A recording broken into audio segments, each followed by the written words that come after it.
Friends, ఇవాల్టి వీడియోలో వచ్చేసి మనం ఫ్రాక్ ఎలా స్టిచ్ చేయాలో దాని గురించి చూసేసేద్దామండి. దీని కటింగ్ వీడియో మనం ఫస్ట్ వీడియో చెక్ చేసేయండి, కావాలంటే డిస్క్రిప్షన్లో లింక్ ఇస్తాను.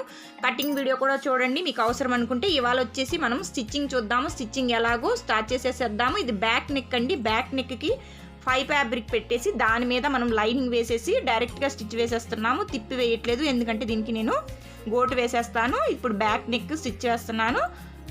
బ్యాక్ నెక్కి మొత్తం మనము ఫ్యాబ్రిక్ అంతా లైనింగ్ అలాగే 5 ఫ్యాబ్రిక్ మొత్తం లాస్ట్లో ఎడ్జ్లో అటాచ్ చేసుకుంటూ వచ్చేసేయాలి. వచ్చేసి తర్వాత ఎక్సెస్ అంతా కట్ చేసేసేద్దాము.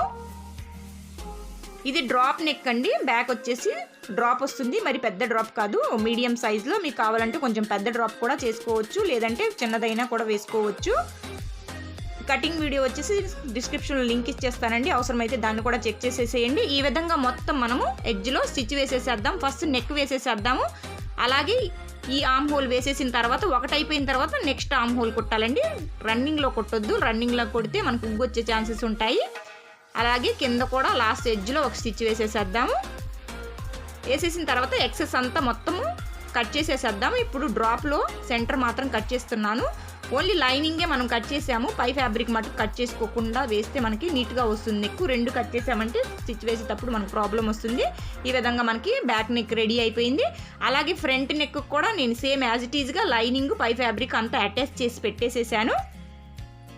ఇప్పుడు పైది లైనింగ్ 2 అటాచ్ చేసి పెట్టేసానండి. బ్యాక్ ఎలా స్టిచ్ వేసామో సేమ్ అదే విధంగా ఇది కూడా స్టిచ్ వేసేసి ఎక్సెస్ అంతా కట్ చేసేసాను. ఇప్పుడు వచ్చేసి ఫ్రంట్ నెక్కి బోట్ నెక్ అండి. ఇది ఫ్రంట్ నెక్కి గోట్ వేసేసేద్దాము. గోట్ వచ్చేసి మనం లెహెంగా క్లాత్ వచ్చేసి ఎల్లో కలర్ లెహెంగా అండి. అందులో క్లాత్ తీయలేదు నేను, మొత్తం పీచ్ వచ్చేస్తుంది. ఇది హాఫ్ పట్టు క్లాత్ సపరేట్గా తీసుకున్నాను. మీకు ఆ క్లాత్ ప్రాబ్లంగా ఉంటే పక్కన రెడీ చేసుకోండి.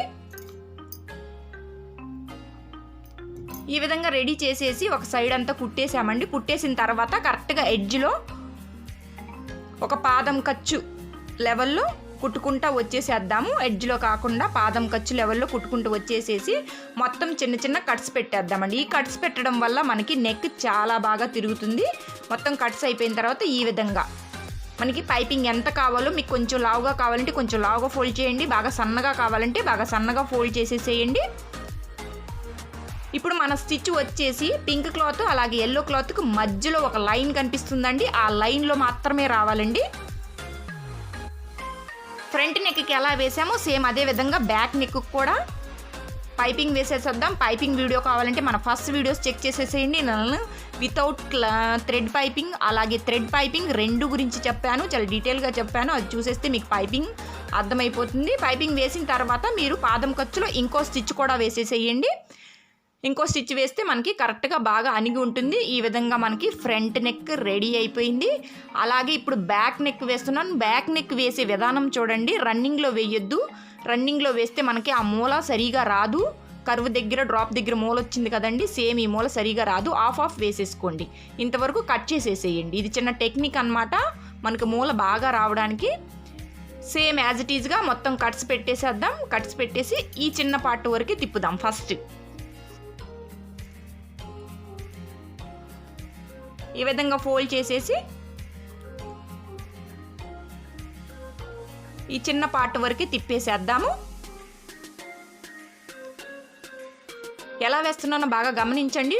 2-3 వీడియోస్ చెప్పాను ఎలాగ బోట్ నెక్ డ్రాప్ నెక్కి మనము పైపింగ్ వేయాలనేసి. డ్రాప్ నెక్ వచ్చినప్పుడు సపరేట్గా వేస్తే చాలా నీట్గా వస్తుంది. అటు సైడ్ ఎలా వేసామో సేమ్ యాజ్ ఇట్ ఈజ్గా ఇటు సైడ్ కూడా వేసేసాము. కొంచెం మీకు ఈ విధంగా ఉందనుకోండి, ఇలాగ ప్రెస్ చేసేసేయండి. ప్రెస్ చేస్తే నెక్ వచ్చేసి కరెక్ట్గా కూర్చుంటుంది మనకి నీట్గా.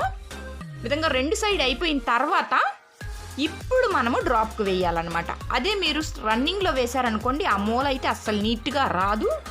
ఈ విధంగా వేసే ప్రయత్నం చేయండి, చాలా బాగా వస్తుంది. ఇందులో ఏ డౌట్స్ ఉన్నా నాకు కామెంట్ సెక్షన్లో తెలియజేయండి, నేను దానికి క్లారిటీ ఇచ్చేస్తాను. ఇక్కడికి వచ్చేసరికి డ్రాప్కి వేసేసరికి ఏం చేయాలి, కొంచెం ఇక్కడ ఈ విధంగా ఫోల్డ్ చేయాలి. హుక్స్ పట్టి కాజపట్టి దగ్గర మనం ఫోల్డ్ చేస్తాం కదండి కింద, సేమ్ అదే విధంగా ఫోల్డ్ చేసి అస్సలు మీరు పైపింగ్ క్లాత్ని లాగొద్దు, లాగకుండా చాలా లూజ్గా వదులుతూ వేయాలండి. అప్పుడే మనకి రౌండ్ బాగా తిరుగుతుంది. తీసుకున్న పీస్ కూడా క్రాసే తీసుకోవాలి. అందరికీ చాలామందికి డౌట్ ఉంటుంది, స్ట్రైట్ పీస్ తీసుకుంటే వేయగలమా అనేసి. కాబట్టి స్ట్రైట్ పీస్ తీసుకుంటే అస్సలు సరిగా రాదు, క్రాసే తీసుకోండి మీరు. అసలు పైపింగ్ క్లాత్ లాగకుండా చాలా నిదానంగా నీట్గా వేయండి. పైపింగ్ వేసేది ఏం పెద్ద విషయం ఏం కాదు, నీట్గానే వస్తుంది. వితౌట్ థ్రెడ్ పైపింగ్ అయినా కూడా చాలా అందంగా వస్తుంది. ఈ విధంగా వేసిన తర్వాత సేమ్ యాజ్ ఇట్ ఈజ్గా మొత్తం కట్స్ పెట్టేసేద్దాం.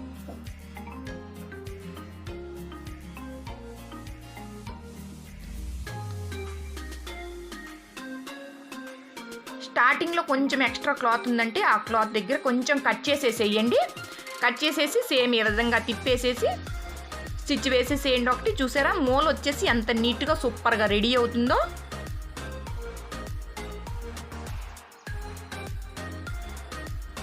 ఈ విధంగా మొత్తం స్టిచ్ వేసేసేద్దాం. అలాగే పాదం ఖర్చులో కూడా ఒక స్టిచ్ వేద్దాం. మీకు రెండో స్టిచ్ వద్దు అనుకుంటే మీరు హెమ్మింగ్ కూడా చేసుకోవచ్చు, ఇంకా నీట్గా ఉంటుంది.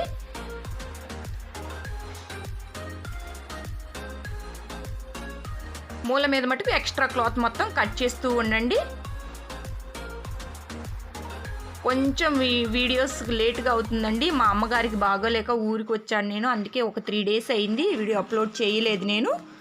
ఇప్పుడు కూడా పాదం ఖర్చులో ఒక స్టిచ్ వేసేసేద్దాం. వేసిన తర్వాత మనకి ఈ విధంగా రెడీ అయిపోతుంది. కొంచెం ఐరన్ రుద్దేసేయండి, చాలా బాగా వస్తుంది. అలాగే నేను హ్యాండ్స్ కూడా లైనింగ్ అటాచ్ చేసేసి వాటికి పైపింగ్ వేసేసి రెడీ చేసి పెట్టేసేసాను. ఇప్పుడు వచ్చేసి షోల్డర్స్ అంటించేసేద్దాము. మొత్తం హ్యాండ్స్ కూడా చూపించాలంటే ఫ్రెండ్స్ చాలా పెద్దగా అయిపోతుంది వీడియో, మీకు చూడడానికి బోరింగ్గా ఉంటుంది. అందుకనేసి కొంచెం నేను హ్యాండ్స్ అవి ముందే రెడీ చేసి పెట్టేసేసాను. హ్యాండ్స్ మీద కూడా మీకు డౌట్ ఉందనుకోండి, నాకు కామెంట్ సెక్షన్లో తెలియజేయండి. దాని గురించి కూడా నేను హ్యాండ్స్ గురించి కూడా మీకు సపరేట్గా వీడియో చేసి పెడతాను. ఈ విధంగా షోల్డర్స్ జాయింట్ చేసేసిన తర్వాత ఇప్పుడు హ్యాండ్స్ అటాచ్ చేసేద్దాము. హ్యాండ్స్ అటాచ్ చేసేటప్పుడు మనం ఏం చేయాలి, ఫస్ట్ మనం క్రాస్ వచ్చేసి ఫ్రంట్ డైరెక్షన్లో రావాలి, బ్యాక్ అస్సలు వేయకూడదు. ఈ విధంగా ఫింగర్ సాయంతో మనం చెక్ చేసుకుంటూ ఎక్కడికి వస్తుంది, సెంటర్ కట్ పెట్టాము కదా అది కరెక్ట్గా షోల్డర్ మీదే రావాలండి, అటు ఇటు వెళ్ళకూడదు. ఈ విధంగా పాదం ఖర్చు కరెక్ట్గా పాదం ఖర్చులో ఒక స్టిచ్ వేసేసేయండి. హ్యాండ్ వేసేటప్పుడు పావించి కూడా వేయొద్దు, పావించి కూడా మీకు తక్కువ అవుతుందండి, ఊడిపోయే ఛాన్సెస్ ఉంటాయి. కరెక్ట్గా 1/2 ఇంచ్ లేకపోతే పాదం ఖర్చు వేయండి. అలాగే ఇటు సైడ్ తిప్పేసి ఇంకొకటి కొంచెం మనం వేసే స్టిచ్ అటు ఇటు వంకర పోయినా ఈ రెండో స్టిచ్లో కవర్ చేసేసేయండి. ఇది పీచ్ వచ్చే క్లాత్ కదండి, కొంచెం ఓవర్లాక్ కూడా చేసేసాను నేను. మీరు ఇలాంటి క్లాత్స్ కుట్టినప్పుడు మీ దగ్గర లేదనుకోండి బయటనే చేయించండి. ఈ విధంగా 2 హ్యాండ్స్ రెడీ చేసేసాను. రెడీ చేసేసిన తర్వాత ఇప్పుడు ఫిట్టింగ్ ఇచ్చేసేద్దాము. ఫిట్టింగ్ ఇచ్చిన తర్వాతే మనం కింద ఫ్రాక్కి కింది పార్ట్ రెడీ చేద్దాము. ఈ విధంగా హ్యాండ్స్ పెట్టేసేసిన తర్వాత మన అది మెజర్మెంట్ ఫ్రాక్ ఉంది కదండి, ఆ ఫ్రాక్కి కరెక్ట్గా ఆ హ్యాండ్ పెట్టేసి కరెక్ట్గా ఎక్కడికుందో ఇక్కడ నుంచి స్టార్ట్ చేసేసి ఒక స్టిచ్ లాగేసేద్దాం కింది దాకా. ఈ విధంగా రఫ్ చేసేసేయండి. రఫ్ చేసేసి మనకి ఆమ్ హోల్ కూడా, ఆమ్ హోల్ దగ్గరికి వచ్చేసరికి ఆమ్ హోల్ కూడా చెక్ చేసేసారు. ఆమ్ హోల్ మీరు చెక్ చేసేయడం వల్ల ఫిట్టింగ్ వచ్చేసి ఎక్దమ్ పర్ఫెక్ట్గా ఉంటుంది, కొంచెం కూడా తేడా రాదు మనకి. ఈ విధంగా కింది దాకా ఒక స్టిచ్ వేసేసేద్దాం. దీన్నే మెజర్ చేసుకుంటూ ఇటు సైడ్ హ్యాండ్ కూడా సేమ్ యాజ్ ఇట్ ఈజ్గా ఒక స్టిచ్ వేసేసాను. వేసేసిన తర్వాత మనం ఫ్రాక్తో ఒకసారి కొలిసి చూద్దాము ఎంత ఉందనేసి. ఫస్ట్ చెస్ట్ చూసేసేయండి, అలాగే నడుము కూడా చూసేసేయండి. చెస్ట్ దగ్గర మనకి 1 ఫింగర్ లోపలికి వస్తుంది, ఒక్క పాదం ఖర్చు లోపలికి వస్తుంది. అలాగే నడుము కూడా చెక్ చేసేసేయండి. ముందంతా బాడీ రెడీ చేసేసి తర్వాత స్కర్ట్ రెడీ చేద్దాం. మనము కిందిది అటాచ్ చేసేసేద్దాము. ఇప్పుడు కొంచెం ఎక్స్ట్రా వచ్చింది కదా, ఆ పాదం ఖర్చు మనము లోపలికి వేసేస్తున్నాము. ఈ విధంగా పాదం ఖర్చు చేయడం వల్ల ఇప్పుడు మనకి మెజర్మెంట్ కరెక్ట్గా సరిపోతుంది. 3 స్టిచెస్ అవతలు వేసేసాను, అలాగే అవతలు కూడా వేసేసాను, కరెక్ట్గా సరిపోయింది. ఇప్పుడు మనకి బాడీ రెడీ అయిపోయిన తర్వాత కింద స్కర్ట్ది చూద్దాము.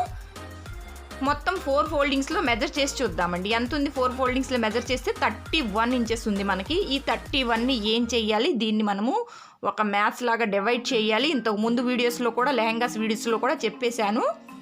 మొత్తం 4 ఫోల్డింగ్స్లో మనకి ఎంత ఉంది క్లాత్, 31 ఉంది. ఆ 31ని మన హిప్ ఎంత అండి, మన హిప్ వచ్చేసి 18ని 4 భాగాలు చేసేసి ఎంత వస్తుంది మనకి, 4.5 దాకా వస్తుంది.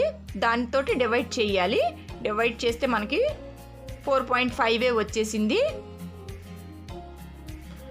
ఆ 5ని 4.5తో డివైడ్ చేయడానికి కొంచెం కష్టంగా ఉంది. 5 తోటి మనకు వచ్చిన 4 ఫోల్డింగ్స్ని డివైడ్ చేసేస్తే ఎంత వస్తుంది, 6.1 సంథింగ్ వస్తుంది మనకి. ఈ 6.1 సంథింగ్ని ఇక్కడ పెట్టాలి. 6 అనుకోండి. పెద్ద ఫిల్స్ కావాలనుకోండి మీరు 6 మీద అలాగే 2 ఇంచెస్ మీద పెట్టుకుంటూ రావచ్చు. లెహంగాకి చెప్పాను, మనం ఫస్ట్ వీడియో చెక్ చేసేసేయండి. కాకుంటే ఈ ఫ్రాక్ వచ్చేసి నేను చిన్న చిన్న ఫిల్స్ పెడుతున్నాను, అందుకని 6ని ఆఫ్ చేసేసేయండి. 6ని ఆఫ్ చేస్తే ఎంత వస్తుంది మనకి? 3 వస్తుంది. 3 మీద పెట్టుకుంటూ వచ్చేసేయండి. 3 ఇంచెస్ అలాగే పై ఫిల్ట్ వచ్చేసి 1 ఇంచ్. మళ్ళీ కరెక్ట్గా 3 ఇంచెస్ మీద ఒక మార్క్ చేయండి, మళ్ళీ 1 ఇంచ్ మీద ఒక మార్క్ చేయండి. మీకు పెద్ద ఫిల్స్ కావాలంటే డైరెక్ట్ 6 + 2 మీద పెట్టుకుంటూ రావచ్చు. నేను ఇప్పుడు 3 మీద డివైడ్ చేశాను. 3 అలాగే 1. ఫస్ట్ 3 మీద ఒక మార్క్ చేయండి. ఇది కొంచెం కన్ఫ్యూజ్గా ఉంటుంది, బాగా డీటెయిల్గా చూడండి, బాగా అర్థమైపోతుంది. ఇక్కడ నుంచి 3 మీద ఒక మార్క్ చేయండి. ఆల్రెడీ చేసి పెట్టాను, అది కనిపించట్లేదు అనేసి మళ్ళీ చాక్తో చేస్తున్నాను. అలాగే 1 ఇంచ్ మీద ఒక మార్క్ చేయండి. ఈ 1 ఇంచ్ మనకి ఫిల్స్ రెడీ అవుతూ వస్తాయి అన్నమాట. దీని లెక్క కరెక్ట్గా కావాలంటే మన ఫస్ట్ వీడియో చెక్ చేసేయండి. లెహంగా వీడియో చెప్పాను, ఆ లెహంగాలో 5 మీటర్స్ క్లాత్ మొత్తాన్ని 40 నడుము వచ్చేలాగా నేను సెట్ చేసేసాను. అది అలాగో డీటెయిల్గా కూడా చెప్పాను దాని కౌంట్. మీరు కౌంట్ కావాలంటే ఫస్ట్ వీడియో చెక్ చేసేయండి, డిస్క్రిప్షన్లో లింక్ ఇస్తాను నేను. ఈ విధంగా ఇప్పుడు ఈ 2 ఇంచులు మొత్తం లోపలికి వెళ్ళాలండి, ఇంచు మాత్రం బయట కనిపిస్తూ ఉండాలి. మొత్తం 3 ఇంచులు కదా, 3 ఇంచులలో 2 ఇంచులు లోపలికి వెళ్తుంది, 1 ఇంచు బయటికి కనిపిస్తూ ఉంటుంది. 1 ఇంచ్ ఫిల్స్ అంటే చాలా సూపర్గా, చాలా అందంగా ఫిల్స్ వచ్చేస్తాయండి మనకి.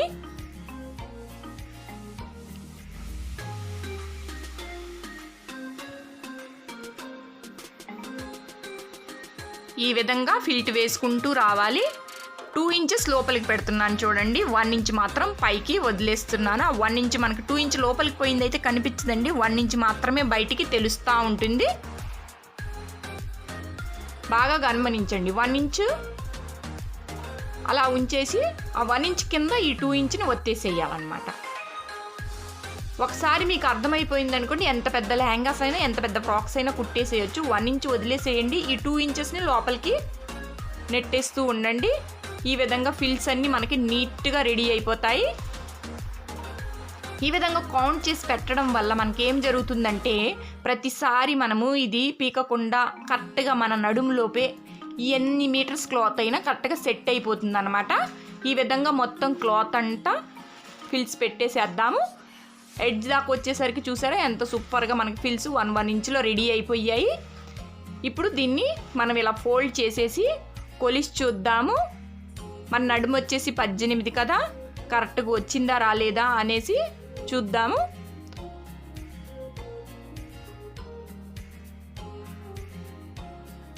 ఇరవై వచ్చింది కదండి. అటు సైడ్ ఇటు సైడు మనము స్టిచ్ వేసేస్తాం. ఈ విధంగా స్టిచ్ వేసినప్పుడు అప్పుడు మనకి 18 వచ్చేస్తుంది, కరెక్ట్గా సరిపోతుంది. చూసారా అసలు తీయకుండా కరెక్ట్గా సరిపోయింది.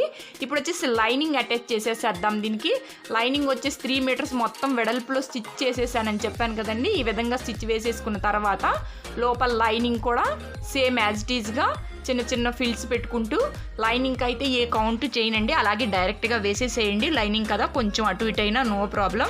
ఇది కూడా మీకు అదే లెవెల్లో కావాలంటే దీన్ని కూడా 4 ఫోల్డింగ్స్ చేసేసి కౌంట్ చేసేసుకోవచ్చు. కౌంట్ చేసే విధానం ఇంకొకసారి చెప్తున్నా, అర్థం చేసుకోండి బాగా.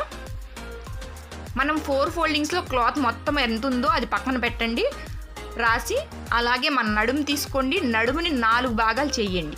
4 భాగాలు చేసి ఒక్క భాగంతో నడుముని డివైడ్ చేయండి. వచ్చిన దాన్ని ఈ 4 ఫోల్డింగ్స్ ఎంత వచ్చిందో దాంతో డివైడ్ చేస్తే వచ్చిందంతా మన ఫిల్ట్ అనమాట.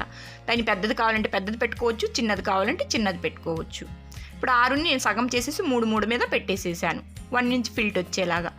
ఇప్పుడు ఈ విధంగా మొత్తం లైనింగ్ అటాచ్ అయిపోయిన తర్వాత 4 లైనింగ్ అలాగే పై క్లాత్ 4 పట్టుకొని ఒక 4 ఫింగర్స్ కుట్టేసిన తర్వాత లైనింగ్ని వదిలేసేయండి. అది సపరేట్గా వెళ్ళిపోతుంది, ఎందుకంటే లైనింగ్ చిన్నది, పై క్లాత్ చాలా పెద్దది. 4 ఇంచెస్ లేకపోతే 4 ఫింగర్స్ కుట్టిన తర్వాత లైనింగ్ని వదిలేసేసి పై క్లాత్ని మాత్రం కుట్టుకుంటూ వచ్చేసేసాను నేను. అదేవిధంగా ఇది పీచ్ క్లాత్ కదండి, ఇది పీచ్ వచ్చేస్తూ ఉంటుంది, అందుకనేసి ఇంకొకసారి ఫోల్డ్ చేసేసి స్టిచ్ వేస్తున్నాను. మీరు కావాలంటే ఓవర్లాక్ కూడా చేయించుకోవచ్చు. ఈ కుట్టే ఆప్షన్ ఉంది కదండి, ఎందుకు కుట్టేసుకుంటేనే బెటర్గా ఉంటుంది. ఈ విధంగా కుడితే ఫినిషింగ్ కూడా నీట్గా ఉంటుంది, మనకి పీచు కూడా రాదు.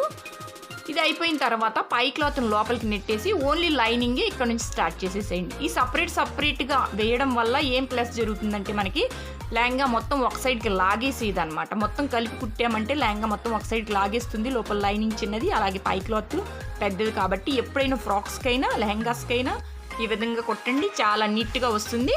ఇప్పుడు మనకి కింద లెహంగా పార్ట్ రెడీ అయిపోయింది. కరెక్ట్గా ఇలాగ సెట్ చేసేసి అక్కడ ఒక మార్క్ పెట్టేసేయండి, ఒక కట్ పెట్టేసేయండి. ఇప్పుడు మనం కొలిసి చూద్దాము ఎంత ఉంది ఏంటి అనేసి. వేసే విధానం చూడండి. ఇలాగ మనం రైట్ డైరెక్షన్, లెహంగా రాంగ్ డైరెక్షన్లో ఉండాలి, పైన టాప్ వచ్చేసి రాంగ్ డైరెక్షన్లో ఉండాలి.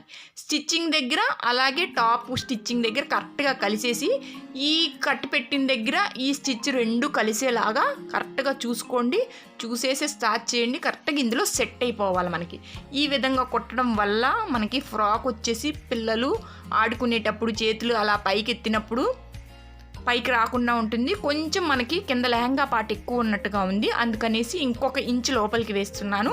ఇది వచ్చేసి మనం అడ్జస్ట్ చేసుకోవడానికి. తర్వాత పిల్లల నడుము పెద్దదైనా ఈ ఇంచు లాగేసి మనము సెట్ చేసేసుకోవచ్చు. ఒక కుట్టు టాప్కి కూడా లాగేసి ఇప్పుడు పెట్టి చూసామా, కరెక్ట్గా వచ్చేసిందండి. ఇప్పుడు ఈ రౌండ్ సర్కిల్లోనే మనము స్టిచ్ వేసేసి సెట్ చేసేసేయాలి. కొంతమంది బాడీకే అటాచ్ చేసేసి కుడతారండి. ఫ్రంట్ పార్ట్ ఫ్రంట్కి, బ్యాక్ పార్ట్ బ్యాక్కి పెట్టేసి అది వచ్చేసి ఫిట్టింగ్ కరెక్ట్గా ఉండదు, అలాగే ఫినిషింగ్ కూడా అందంగా ఉండదు. ఇది మనము స్టిచ్ వేసిన తర్వాత అసలు సైడ్ కుట్టు ఎక్కడుందనేసి కూడా తెలియదు. ఈ విధంగా అటాచ్ చేస్తూ మొత్తము మనము రన్నింగ్లో ఒక స్టిచ్ వేసేసేద్దామండి. ఏది ఏమైనా లెహంగాకి మన బాడీ కరెక్ట్గా సెట్ అయిపోవాలి. కొంచెం అటు ఇటు ఉంటుంది ఒక్కొక్కసారి, ఉన్నప్పుడు మీరు తీసేసి సెట్ చేసేసేయండి. ఈ ప్రాసెస్ వచ్చేసి కొంచెం డిఫికల్ట్గా ఉంటుంది, కాబట్టి ఫినిషింగ్ వచ్చేసి చాలా అందంగా ఉంటుంది.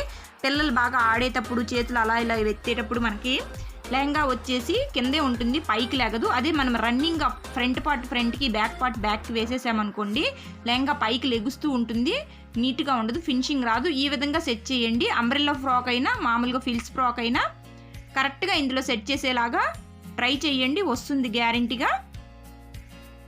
ఈ విధంగా మొత్తం ఒక స్టిచ్ వేసేసిన తర్వాత తీసి చూశాక రెండో స్టిచ్ కూడా మనం కంప్లీట్గా వేసేసేద్దాము. విధంగా పాదం ఖర్చులో వేయండి. పాదం ఖర్చు కంటే కొంచెం ఎక్స్ట్రానే వేయండి. నేను స్టిచ్చింగ్లోకి వేసేటప్పుడు కూడా నేను కటింగ్ వీడియోలో చెప్పాను కదా, 38 ఉంది. మనం స్టిచ్చింగ్ కలిపేసి నేను 40 తీసుకున్నాను. కింద కావాలంటే చిన్న ఫోల్డ్ కూడా చేసేయచ్చు అనేసి ఇంచుమించు 1 ఇంచ్ లెవెల్లో నేను ఇక్కడ నడుము దగ్గర వేసేస్తున్నాను. మొత్తం రౌండప్లో ఈ విధంగా కుట్టుకుంటూ వచ్చేయండి. సూపర్గా మనకి ఫ్రాక్ రెడీ అయిపోతుంది. రెడీ అయిపోయిన తర్వాత మన ఇషికాకు కూడా వేసేసి చూసేసేద్దాం ఎలా ఉంటుంది ఏంటి అనేసి. మీరు ఈ ఫ్రాక్ కుట్టారనుకోండి, కమెంట్ సెక్షన్లో తెలియజేయండి. ఏ డౌట్స్ అయినా నన్ను అడగండి, దాని గురించి నేను చెప్తాను. ఇప్పుడు కొత్తగా ఛానల్ పెట్టాను కదండి, కొంచెం సపోర్ట్ చేయండి. నా ఎక్స్ప్లెనేషన్ కానీ నచ్చినట్టయితే సబ్స్క్రైబ్ చేసుకోండి. ఇంకా నచ్చిందనుకోండి మీ ఫ్రెండ్స్ అందరికీ షేర్ చేయండి, అలాగే లైక్ చేయండి. ఈ విధంగా మొత్తం మన ఫ్రాక్ అంతా రెడీ అయిపోతుందండి. చూసారా, మొత్తం ఈ రౌండ్ సర్కిల్లోనే రెడీ అయిపోయింది. సూపర్గా ఫ్రాక్ చూసేద్దాం.